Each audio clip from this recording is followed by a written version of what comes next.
মহাশিবরাত্রির দিন মহাকুম্ভে ঘটে গেল অলৌকিক ঘটনা।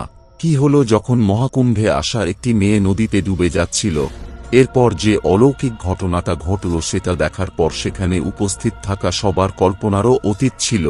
তাহলে চলুন শুরু করি আজকের মহাশিবরাত্রি স্পেশাল ভিডিও।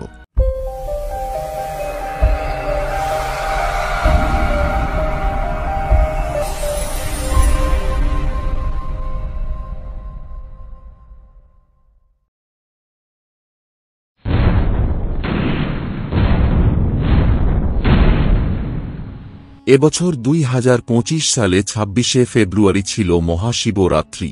এই মহাশিবরাত্রির দিন ছিল মহাকুম্ভে শাহী স্নান। তাই এই শিবরাত্রির দিন ভোরবেলায় সমস্ত সাধু সন্তরা এবং পুণ্যার্থীরা মহাকুম্ভের ত্রিবেণী সঙ্গমে এসে পৌঁছান শাহী স্নান করবার জন্য। এই সমস্ত পুণ্যার্থীদের মধ্যে 12 বছরের রাধিকা নামে একটি মেয়ে তার পরিবারের সঙ্গে এই মহাকুম্ভে স্নান করতে আসেন। রাধিকা ছিল মহাদেবের অনেক বড় ভক্ত। সে মহাদেবের নাম করতে করতে নদীতে ডুব দিল। নদীতে স্নান করবার সময় রাধিকার হঠাৎ মনে হল তার পায়ে যেন কোনো রহস্যময় বস্তু আটকে গেছে।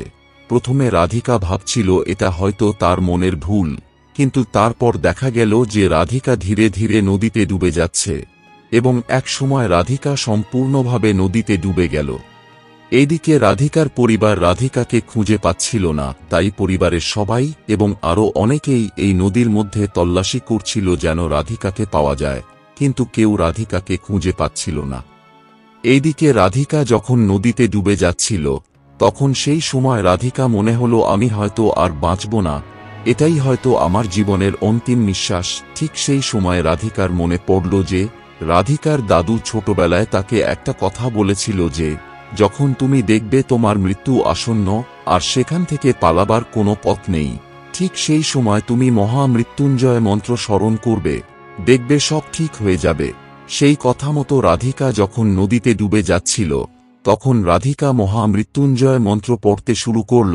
এরপর যে ঘটনাটা ঘটল সেটা সেখানে উপস্থিত থাকা সকল মানুষদের কল্পনারও অতীত ছিল।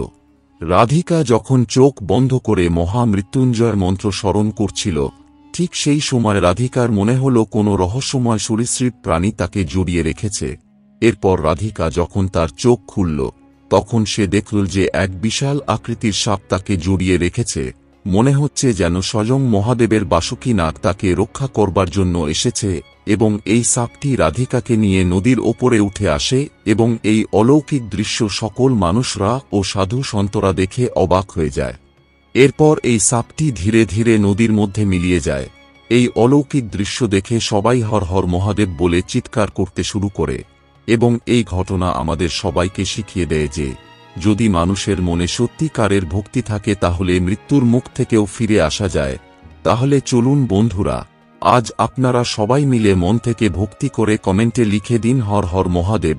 এবং আজকে এই ঘটনা আপনাদের কেমন লাগলো আমাদের অবশ্যই কমেন্ট করে জানাবেন। আজকের এই ভিডিওটা যদি আপনাদের ভালো লাগে তাহলে অবশ্যই একটি লাইক করে দেবেন এবং এরকম ধরনের ভিডিওটা একবার জন্য আমাদের ইউটিউব চ্যানেলটাকে সাবস্ক্রাইব করে দেবেন।